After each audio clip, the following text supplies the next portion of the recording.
Saudara Presiden Amerika Serikat Donald Trump dikabarkan diam-diam sedang mempertimbangkan Ketua Parlemen Iran Mohammad Bagher Ghalibaf sebagai calon mitra bahkan pemimpin masa depan Iran. Benarkah klaim Trump soal negosiasi terkait dengan Mohammad Bagher Ghalibaf? Sejauh mana dampak manuver Trump kali ini pada perang yang masih berlangsung? Kita bahas bersama dengan pengamat Timur Tengah. Telah bergabung bersama kami melalui sambungan daring Bung Hasibullah Satrawi. Selamat pagi, Assalamualaikum. Assalamualaikum Pak Hasibullah Satrawi. Assalamualaikum. Selamat pagi Mbak.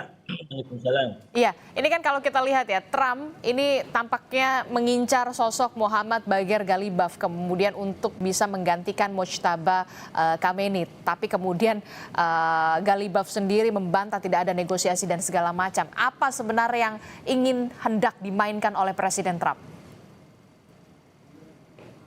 Ya, terima kasih. Saya secara pribadi memang mencatat bahwa ada perkembangan cukup signifikan, terutama setelah terjadinya yang saya sebut sebagai drama 584 jam, yaitu statement atau pernyataan pers yang begitu optimistis yang disampaikan oleh Presiden Trump, yang itu menurut saya menggambarkan tentang situasi perang dalam versi Amerika, dalam versi Trump, termasuk bayangan bagaimana ini akan berakhir, termasuk gambaran bahwa perundingan seperti apa yang sedang berjalan, dan juga bahwa sosok-sosok yang diharapkan bisa terlibat dalam perundingan itu bahkan digambarkan sebagai calon pemimpin masa depan Iran. Nah, salah satu yang kemudian betul dicari-cari oleh media adalah Mohammad Bagher Ghalibaf ini.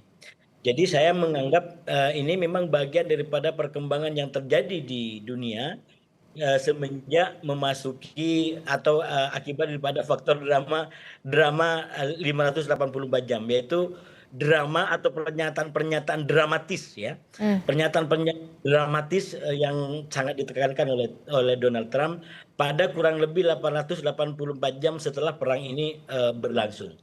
Nah, persoalannya memang di satu sisi saya secara lebih utuh barangkali lebih halus menyebutnya sebagai pementasan dramaturgi yang diharapkan mungkin bagi Trump ini para pihak kemudian bergerak ya, bergerak sesuai dengan yang dia harapkan. Kenyataannya mungkin belum terjadi sesuai dengan yang diharapkan, tapi dengan unsur-unsur cerita, dengan struktur-struktur cerita, aktor-aktor yang sudah dibuat, termasuk para media, paling tidak Trump berharap ending daripada perang ini, akhir daripada perang ini, yaitu seperti yang disampaikan bahwa perang ini dimenangkan total oleh Amerika dan Iran sekarang sangat ingin berunding dan hal-hal optimistis lainnya.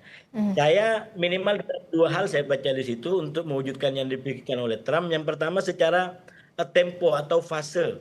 Ini kan kalau kita jumlahkan dari 2 hari terakhir dan ditambah 5 hari ultimatum dia, itu kan betul-betul memenuhi unsur 4 minggu ya dari perang ini. Trump sempat sampaikan kurang lebih perang ini 4 sampai 5 atau 6 minggu. Jadi ada kayak semacam skenario yang ingin dipaksakan oleh Trump berakhir sesuai dengan keinginannya. Dan yang kedua, kalau kita lihat secara substansinya, yaitu bahwa dia ingin menang total, menang besar, maka kemudian unsur-unsur dalam tanda kutip cerita atau bahan yang disampaikan itu disajikan sedemikian rupa di dalam konferensi pers yang saya sebut sebagai drama 584 tadi, Mbak. Oke, Anda menyebutnya ini merupakan drama yang kemudian memang sengaja dimainkan begitu oleh seorang Presiden Amerika Serikat Donald Trump. Tapi saya ingin tahu juga respon Iran dengan adanya pernyataan-pernyataan yang dilontarkan oleh Amerika Serikat, dalam hal ini adalah Presiden Trump begitu. Apakah ini justru ada dinamika tersendiri di internal Iran, atau kemudian justru pernyataan-pernyataan Trump ini justru semakin menyolidkan Iran untuk ke depannya? Ya, saya rasa kalau kita lihat lepas daripada retorika yang dibangun oleh Presiden Trump ini, kemudian lihat laporan-laporan di lapangan, maka memang kejadiannya adalah justru hal-hal yang bersifat kontras, bahkan lebih daripada kontras, bersifat kontraproduktif. Hmm. Kenapa saya bilang kontras? Yang pertama, sekarang aja kita lihat di laporan Al Jazeera itu, rudal-rudal Iran itu masih menyasar ke kota-kota di Israel, termasuk di Tel Aviv. Hmm. Ini yang terbaru, dan sebaliknya dari Israel juga dilaporkan masih melakukan serangan termasuk kepada fasilitas gas yang dimiliki oleh Iran. Jadi versi yang dibuat oleh Presiden Trump itu bahkan juga tidak mampu menahan Israel sendiri untuk sesuai dengan yang dia buat, karena memang sekali lagi kepentingan politik di antara Amerika dengan Israel berkaitan dengan akhir dari perang ini akan menjadi perbedaan yang cukup tajam. Nah, yang kedua yang ingin saya katakan tadi bukan hanya kontras tapi bahkan juga kontraproduktif Produktif. kata tentang tokoh yang disampaikan, yaitu Muhammad Bakir Galibaf Galibaf. tadi. Saya sampaikan di komentar, justru orang yang disanggap sebagai pemimpin masa depan menganggap yang disampaikan Trump adalah sebagai berita bohong dan manipulasi pasar. Saya menduga itu tidak benarnya karena memang pernyataan Trump ini kemudian mampu menekan harga minyak di pasar. Jadi ini bagian daripada permainan, bagian daripada skenario yang dimainkan oleh Trump dengan berbagai macam kepentingan yang ada. Dan lebih mengerikan lagi kalau benar, karena kan saya ikutin yang disampaikan oleh elit-elit Amerika, minimal kan ada 3 yang dulu disampaikan oleh Trump itu dianggap sebagai orang-orang yang baik untuk memimpin Iran ke depan. Sekarang telah disebutkan 1, yaitu Muhammad Bakir Galibaf ini, yang kalau kita baca profilnya di internet, justru itu sosok yang lebih keras bahkan, ya, lebih keras yang diharapkan oleh Trump, yang dianggap mungkin lebih pro Barat, lebih akomodatif terhadap Amerika.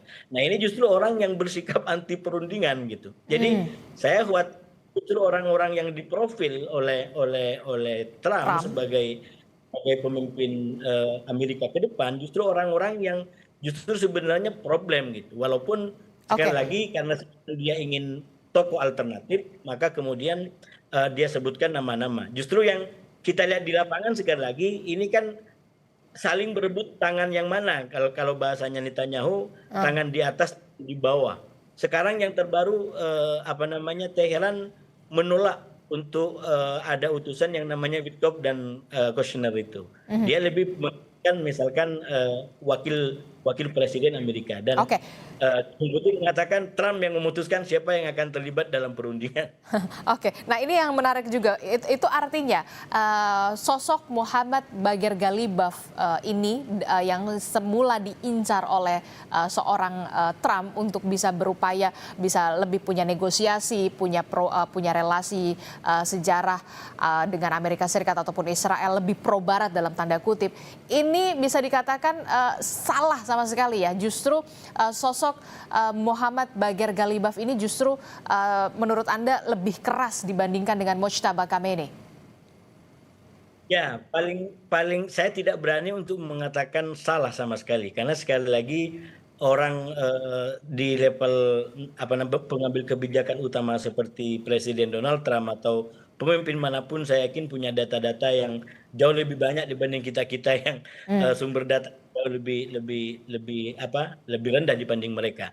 Cuman sekali lagi kalau dibaca dari data-data yang terjadi di lapangan itu sampai sekarang paling tidak itu tidak sesuai dengan info-info lain yang disampaikan minimal oleh Iran. Walaupun saya yakin kalau kita katakanlah sekarang ada 2 versi Amerika dan 2 versi Iran gitu ya, kita bisa ambil misalkan posisi tengahnya.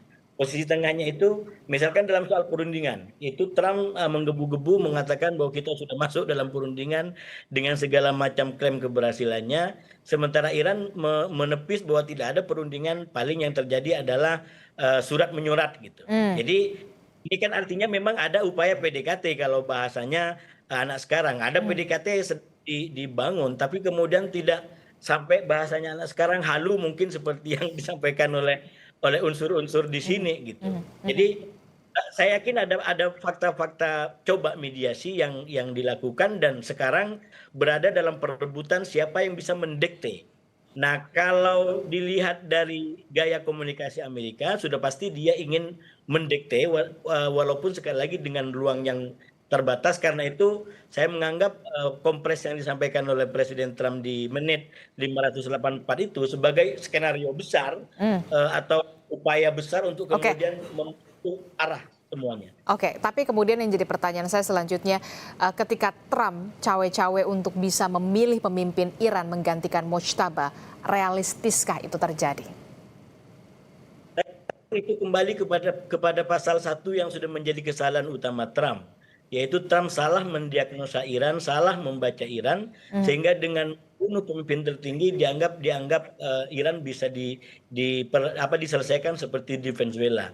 Jadi kalau koreksi terhadap pasal pertama itu tidak dilakukan, saya khawatir Amerika dan Israel terus terjebak dalam kesesatan pasal pertama itu. Pasal pertama itu adalah kesalahan utamanya. Sampai sekarang Iran berdiri kokoh, ada pemimpin, ada penanggung jawabnya, ada bahkan Majelis Tinggi Keamanannya itu Ali Larijani sudah dibentuk penggantinya, yang itu lagi-lagi orang yang jauh lebih keras. Jadi saya melihat ini memang upaya dari para pihak untuk tidak menyerah ya. Jadi Amerika tetap dengan versinya dia ingin sebagai penentu, tapi Iran juga dengan versinya dia tunjukkan bahwa dia tidak tunduk sampai sekarang. Israel apalagi dia punya kepentingan sendiri bahwa dia tetap ingin menekuk Iran, kalau tidak bisa sekarang bahkan beberapa bulan dia akan ladeni. Tapi sekali lagi Amerika, Trump dia tidak punya opsi lebih panjang. Dia ditekan oleh politik, dia ditekan oleh ekonomi, dan saya yakin ke depan kita juga akan lihat bagaimana perbedaan kepentingan di antara Amerika dengan Israel justru yang kepentingannya berbeda. Dan bacaan skenario terburuk kalau bagi Israel adalah Trump mengumumkan gencatan senjata dengan Iran, lalu kemudian Israel sendirian, seperti yang terjadi dalam skenario gencatan senjata antara Amerika dengan Houthi pada tahun 2025 kalau tidak salah. Oke, baik, nanti kita akan lihat bagaimana dinamika yang akan terjadi setelah beberapa pernyataan Trump ini terus dilontarkan. Terima kasih pengamat Timur Tengah Hasibullah Satrawi telah bergabung bersama kami. Sehat selalu Bapak. Assalamualaikum.